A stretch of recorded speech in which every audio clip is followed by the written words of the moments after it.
Corona virus کی یہ وبا بالآخر ختم ہو جائے گی، اس بات کے یقین کے لیے آپ کو امید اور ہمت دونوں سے کام لینا ہوگا۔ امید اس لیے کہ آپ کو اس بیماری سے لڑنا ہے، being a health care workers انسانیت کی خدمت کرنی ہے، مثبت سوچ رکھتے ہوئے خوف سے دور رہنا ہے، ایک دوسرے کا ساتھ دینا ہے، اور ان تمام چیزوں کے لیے آپ کو ہمت چاہیے۔ ہمت اس وقت جب تک سب کچھ ٹھیک نہیں ہو جاتا۔ میرا نام ڈاکٹر سائمہ سلیم ہے اور میں doctor A Q Khan institute of biotechnology and genetic engineering میں ایسوسیٹ پروفیسر اور پاکستان بایولوجیکل سیفٹی ایسوسی ایشن میں سندھ چیپٹر ہیڈ کے فرائض انجام دے رہی ہوں۔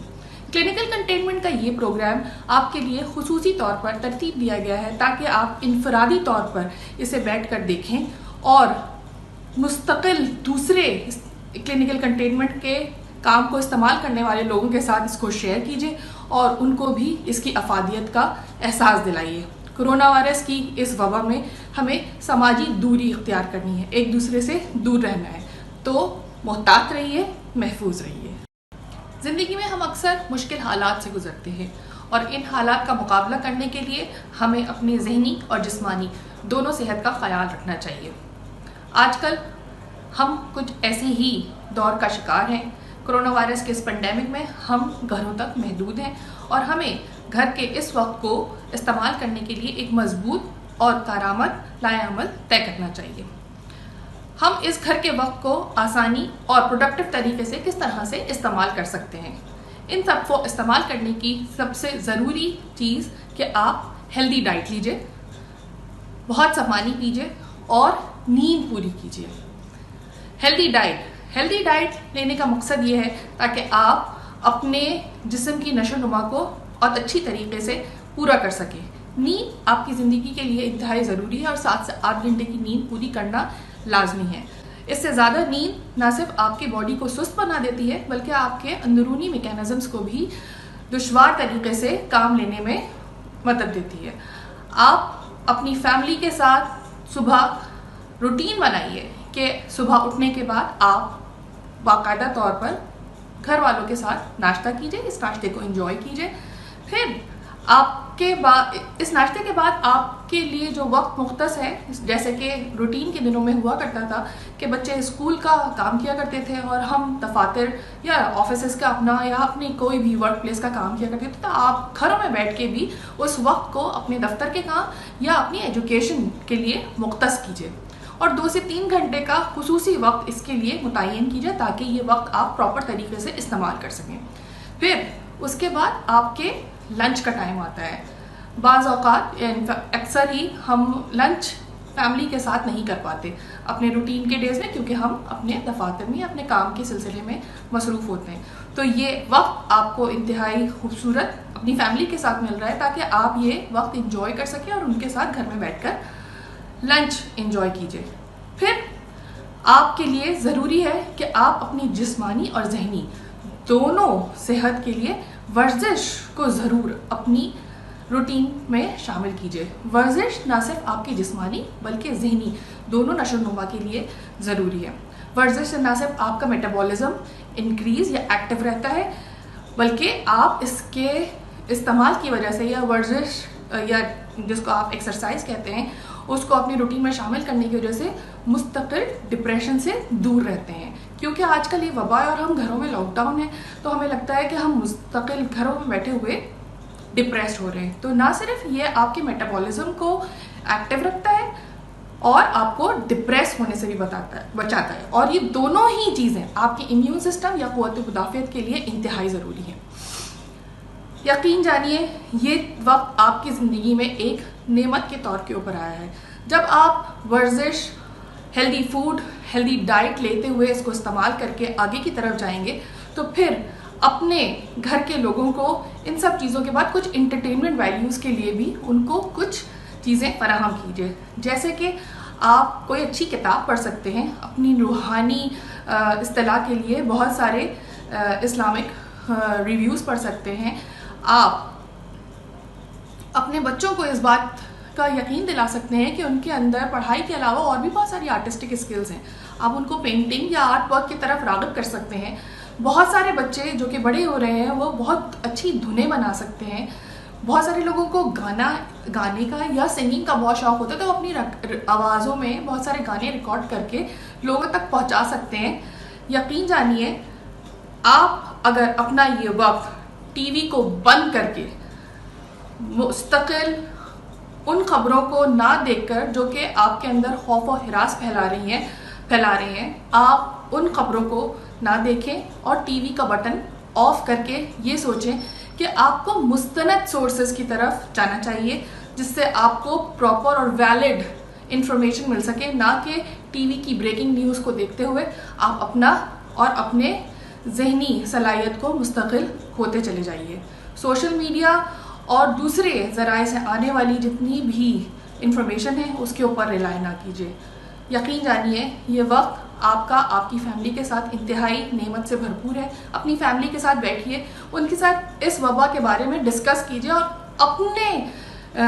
باتیں ان کو سنانے کے بجائے ان سے بھی پوچھیے کہ وہ اس بارے میں کیا سوچتے ہیں اور ان کو اس بارے میں اپنے آپ کو کیسے محفوظ رکھنا ہے. ہمیں اس وقت کو ایک ساتھ مل کر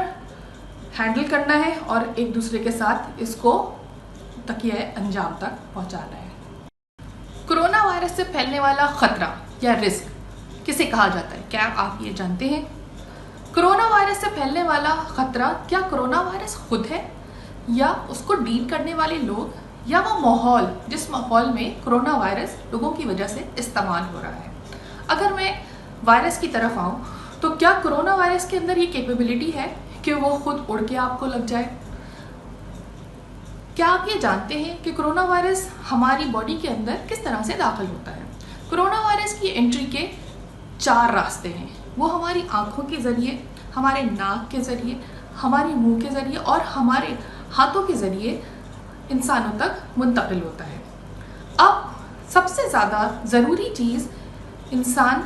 کا ڈیل کرنا ہے کہ ہم being a health care workers, paramedical staff یا نرسز، ڈاکٹرز یا کوئی بھی عام انسان اس کرونا وائرس کو ڈیل کس طرح سے کر رہا ہے. جیسا کہ مثال کے طور پر میں آپ سے کہوں کہ آپ اگر کسی بھی ایک ایسے انسان سے ملتے ہیں جو کہ کرونا وائرس کا مریض ہے اور ڈاکٹرز اس کو ڈیل کر رہے ہیں، اور کرونا وائرس کا مریض اگر احتیاطی تدابیر استعمال نہ کرتے ہوئے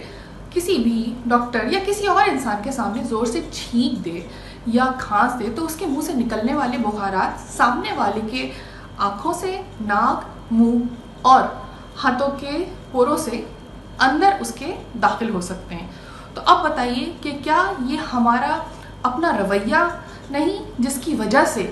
ہم اس کرونا وائرس کی منتقلی کا سبب بن رہے ہیں؟ کلچر بہت ہی امپورٹنٹ یا ہمارے ارد گرد کا ماحول بہت ہی امپورٹنٹ رول پلے کرتا ہے.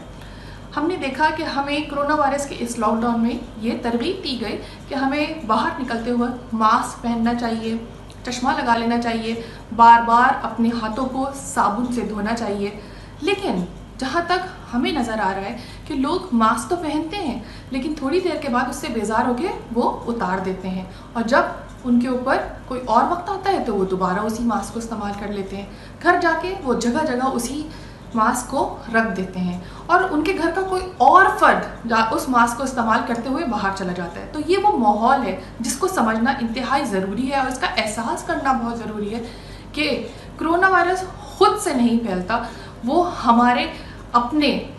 کلچر کی وجہ سے اور ہمارے اپنے اس ماحول کی وجہ سے جو ہمارے اندر موجود ہے، اس کو سمجھنے کی ضرورت ہے. اس کی وجہ سے زیادہ لوگوں تک منتقل ہو رہا ہے جس کو ہمیں اپنے اس ماحول سے دور کرنا ہے اور اس کے لیے خصوصی احتیاطی تدابیر اختیار کرنی ہے. پوائنٹ 3 کے اندر میں خصوصی طور پر سیکیورٹی کی کانسیپٹ کے اوپر زور دینا چاہتی ہوں. سیکیورٹی کا کانسیپٹ 2 چیزوں سے مل کر بنتا ہے. جب کوئی انفیکشن ہمارے سامنے آتا ہے، اس انفیکشن کو کنٹرول کرنے کے لیے اس کی بایو رسک مینجمنٹ کس طرح سے کرنی چاہیے، اور یہ دونوں ایک دوسرے کی بلینڈنگ کے بغیر یا ایک دوسرے کے ملاپ کے بغیر ساتھ چل نہیں سکتے. اور ان دونوں چیزوں کی چیکنگ کے لیے ہمیں 2 اور مزید کانسیپٹس کو ہمیشہ ذہن میں رکھنا چاہیے جو کہ ہے سیفٹی اور سیکیورٹی. سیفٹی کا مطلب کوئی بھی ایسی ٹریننگ یا کوئی بھی ایسی احتیاطی تدابیر جو کہ کسی کے ان انٹینشنل مس یوز یا غیر ارادی طور پر کیے جانے والے کسی بھی ایونٹ کی وجہ سے ہمیں اس کے لیے محتاط رہنا چاہیے. اور سیکیورٹی کوئی ایسا